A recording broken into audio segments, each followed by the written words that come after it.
Hello everyone, welcome to the Scumdog's Kennel. I'm your host, Chris Williams, and in today's Cryptid Corner mini-episode, today I have two sternly and very odd stories, folks. One involving a vampire that's been seen several times over the last few decades, and another account of a deer man. Let's get into the first article titled, "The Vampire of Mineral Point, Wisconsin, a pale-caped figure that haunted a historic mining town." Let's get into it now, folks. Mineral Point, Wisconsin is one of those old Midwestern towns where history, cemetery lore, mining folklore, and strange witness reports seemed to overlap. Beginning in 1981, a pale-caped figure was reportedly seen near Graceland Cemetery, later reappearing in accounts from 2004 and 2008. What makes this case stand out is not simply the vampire description, but the repeated reports of impossible escapes, vanished footprints, and witnesses who fled directly to the police. Let's read the case file now and hear exactly what a few points of these details are. Location: Mineral Point, Iowa, County, Wisconsin. Primary sites: Graceland Cemetery, apartment complex area, Ledden Lake. Reported dates: 1981, March 14th, 2004, July 11th, 2008. Entity description: tall, caped figure, pale or white face, dark clothing or cape. Behavior: fleeing from police, leaping over obstacles, tree perching, pursuing witnesses, and emerging from beneath a jetty. Notable anomaly: footprints or physical trail. Reportedly disappearing after escape points. Associated reports: alleged 1987 Mineral Point werewolf manifestation uncorroborated. Source status: folkloric case with named witnesses and law enforcement references, but limited primary documentation available publicly. Here's the actual report. The quiet community of Mineral Point, located in Iowa County, Wisconsin, has long carried the atmosphere of an old settlement with deep roots. The town's history dates back to the lead mining era, when southwestern Wisconsin drew miners and settlers to what became one of the region's important early communities. Mineral Point is also closely associated with Cornish mining heritage, 19th century architecture, and a preserved historic district that still gives the town a distinctly old world feel. According to an article written by author Lynn Gibson in 2013, the first widely circulated Mineral Point vampire report began in 1981. At that time, stories were circulating that something unusual had taken up residence in Graceland Cemetery. Local police officer John Pepper reportedly went to investigate. While on patrol one evening, as he entered the cemetery and made his rounds, he saw what was described as a tall figure wearing a cape with a pale or white face. The figure appeared startled and fled. Officer Pepper gave chase until the caped figure reached a fence and escaped over it. The next morning, Pepper and other officers reportedly returned to the cemetery to examine the area. Snow was still on the ground, but the oddest detail was what they did not find. There were no tracks on the other side of the fence where the figure should have landed and continued running. Some later retellings provide slightly different details. A Wisconsinology article notes that Pepper's encounter involved a pale man who leaped over a fence into a cow pasture, while Wisconsin Frights gives the date as March 14th, 1981, and quotes the figure as approximately 6 feet 5 inches tall, wearing a black cape and white painted face. These variations are worth noting because they show how the case evolved from a police anecdote into a local legend over time. For more than 2 decades, the story seemed to fade. Then on March 14th, 2004, police reportedly responded to multiple complaints involving a strange figure near an apartment complex. Witnesses claimed that someone was sitting in a tree and leaping toward people as they passed below. The description was similar to the earlier Graceland Cemetery account: a tall, caped figure with a pale face. When officers arrived, the figure allegedly jumped from the tree and ran. Police pursued it, but the trail appeared to end at a concrete wall. As in the earlier cemetery case, the escape itself became one of the central mysteries. The figure was there, then gone, with no clear indication of where it went next. The third major report came on July 11th, 2008. A young couple identified in the published account as Brandon Hines and Jamie Marker had been fishing from a jetty at Sudden Lake. While they were on the wooden structure, they began hearing noises beneath them. There was scratching, splashing, and the unnerving sound of something climbing up from below. At first, Brandon believed it might be an animal. He stood and stomped on the jetty, apparently hoping the noise would scare it away. Instead, the sound moved closer. He then shone a flashlight between the boards. According to the report, he saw a caped figure climbing up from underneath the jetty. Jamie fled first, running back to the vehicle. Brandon, frozen for a moment by what he saw, threw the flashlight at the figure and ran after her. When he reached the car, Jamie was already inside with the doors locked. Brandon got in and started the engine and saw the caped figure moving quickly toward them. The couple drove directly to the Mineral Point Police Department to make a report. Officers were dispatched to Ledden Lake, where they reportedly found the couple's fishing gear still present, except for the missing flashlight. These reports appear to form the core of the Mineral Point vampire legend, the 1981 cemetery sighting, the 2004 apartment complex incident, and the 2008 London Lake encounter. Later articles have treated the case as folklore, a local mystery, or a possible prank, but the police response angle and the repeated escape pattern keep the story from being dismissed too casually. There's also a separate werewolf account connected to Mineral Point and Linda Godfrey's Hunting the American Werewolf. Beastmen in Wisconsin and beyond. A woman identified as Kim reportedly described a 1987 incident in which she saw a werewolf-like figure in the middle of a spring afternoon shortly before the full moon. According to the account, the creature was running while transforming, entering a building, grabbed a railing, and changed back into a human form. Godfrey reportedly noted that the story could not be corroborated through additional witnesses, even though the woman claimed others were present.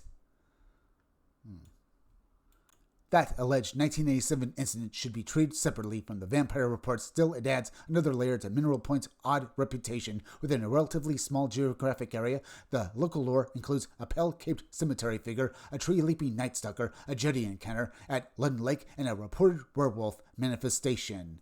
Now, it's been said before, folks, that in, vampire lore, that vampires can turn into wolves. So maybe this entity that was seen during the day was also a vampire, perhaps, because in Bram Stoker's original novel, he says that Dracula can exist during the day.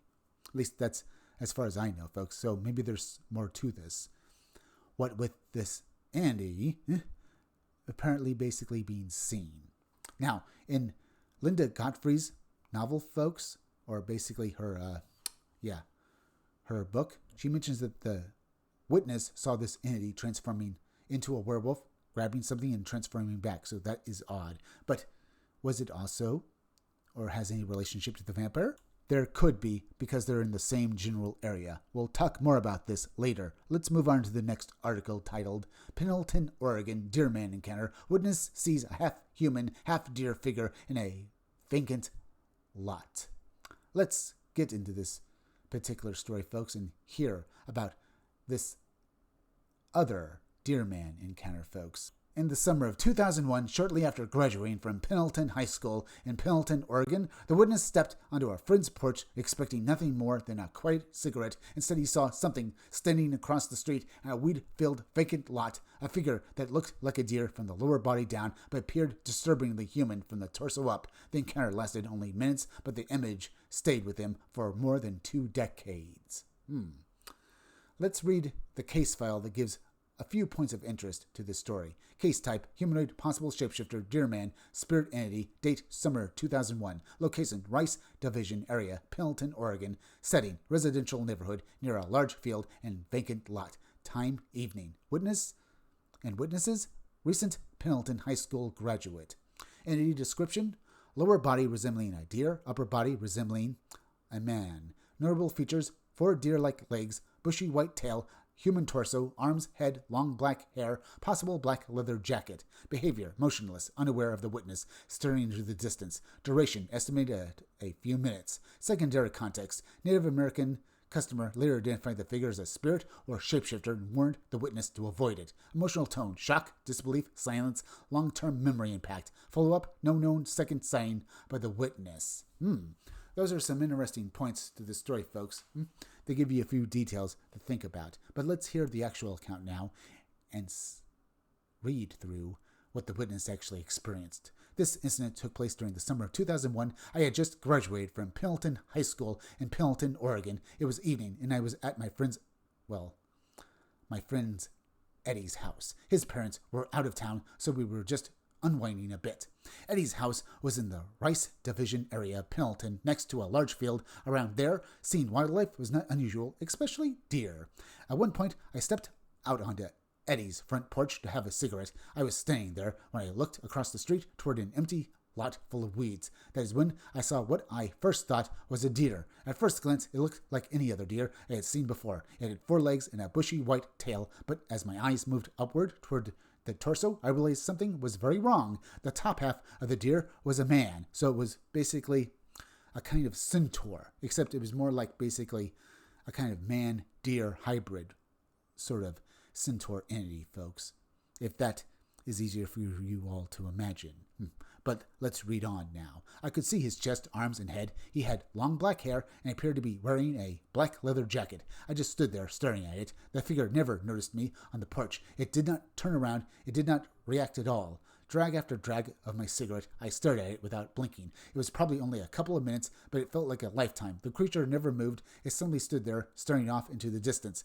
Finally, I turned around, opened Eddie's front door, and yelled inside, "Hey, Eddie, come check this out." Eddie answered, "Coming." And boy, was he going to be in for a shock, folks. But I digress.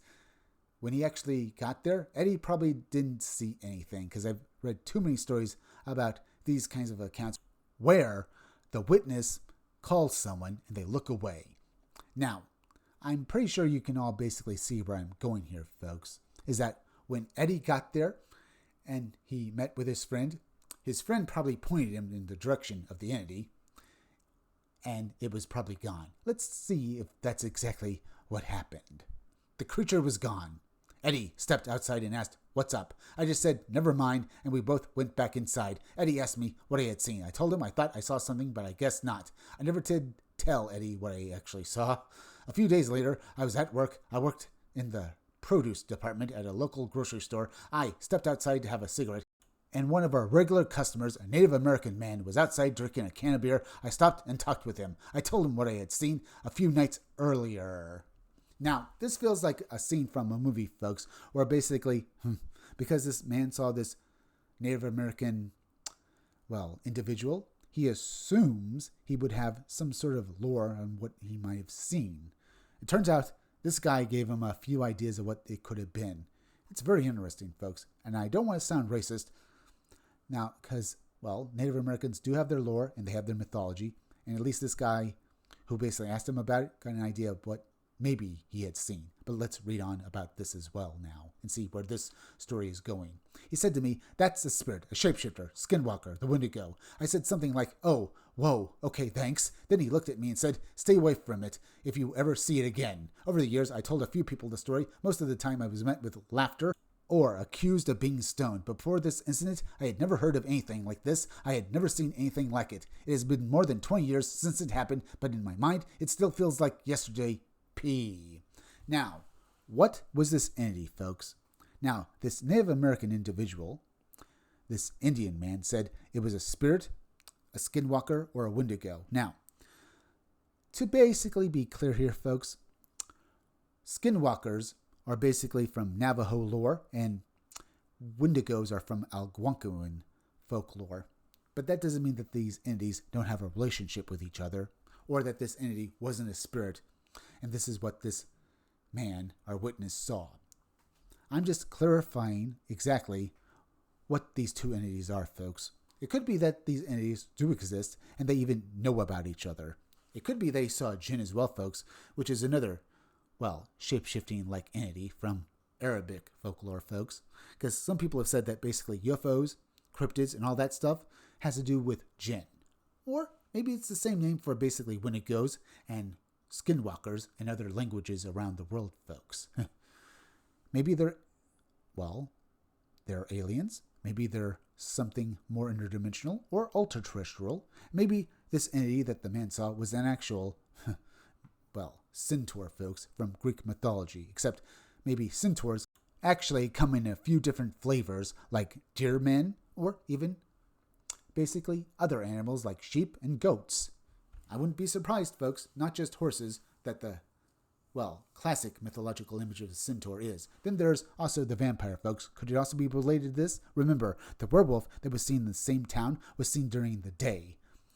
Vampires are said to basically transform into werewolves. Maybe they can also turn into deer men. Either way, it's a fascinating idea. But now we're at the end, so please go subscribe to my YouTube channel, Read Comics They're Bad For You. You can use the YouTube link down below in descriptions or the chat to go subscribe to me. Hit that like button for me. Make sure you're still subscribed. Leave some comments down below. Hit that bell for notifications. Make sure you hit the part of the bell that give you all future notifications. And please, share this video out. I'm Chris Williams from the Scumdogs Kennel. Thank you all for joining me. I'll be back again tomorrow with another great video, so be sure to come back again then. Until next time, folks, I'll see you all again soon.